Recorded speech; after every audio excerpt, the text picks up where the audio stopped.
चांगला आहेस म्हणून आम्ही तुझे आभार मानतो. धन्यवाद प्रभू परमेश्वराचे. आम्ही तुझ्यावर विश्वास ठेवणारे आहोत.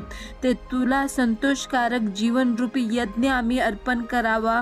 प्रत्येक प्रकारचे मूर्खपणाचे वाद, वंशावळ्या, जातीपाती, कलह, नियमशास्त्राविषयीची भांडणे यांपासून आम्ही दूर राहून ज्या निरुपयोगी गोष्टी आहेत, ज्या व्यर्थ आहेत तुझ्या नजरेमध्ये, त्याचा आम्ही त्याग करावा. म्हणून तू आम्हा सहाय्य आणि मदत कर. तू आमचा उपयोग करावा, वचनाने आमचा उपयोग करावा.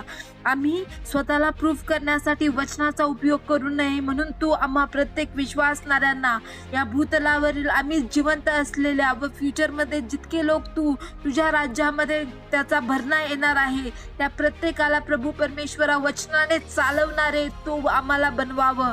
म्हणून आम्ही तुझ्या जवळ विनंती करतो. पवित्र आत्म्याच्या सामर्थ्याद्वारे चालणारे लोक तू आम्हास कर. त्याचबरोबर प्रभू येशू ख्रिस्ताच्या सामर्थ्यशाली नावात आमच्यामधला कुणीच तट पाडणारा, सैतानाच्या मार्गावर जाणारा आमच्यामधला कुणीच असणार नाही.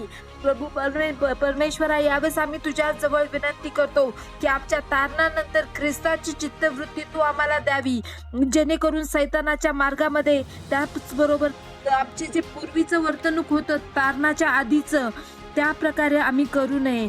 तर प्रभू परमेश्वरा, दैहिक स्वभावाला कुदलून आपल्या स्वाधीन ठेवण्याची कृपा प्रत्येक विश्वासणाऱ्याला, तुझं भय बाळगणाऱ्या प्रत्येकाला आपल्या देहाला कुदलून स्वाधीन ठेवण्याची कृपा तू द्यावी.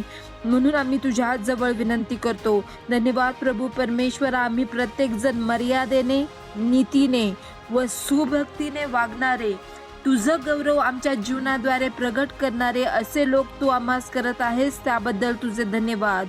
धन्यवाद प्रभू परमेश्वरा. आम्ही सर्व प्रकारच्या चांगल्या गोष्टीमध्ये एकमेकांसाठी व स्वतःसाठीही कित्ता असे ठरू. त्याचबरोबर शुद्धता, गांभीर्य व ज्याला दोष लावता येत नाही असे सद्भाषण यांनी युक्त आमचं शिक्षण व आमचं जीवन असावं. म्हणून आम्ही तुझ्या जवळ विनंती करतो.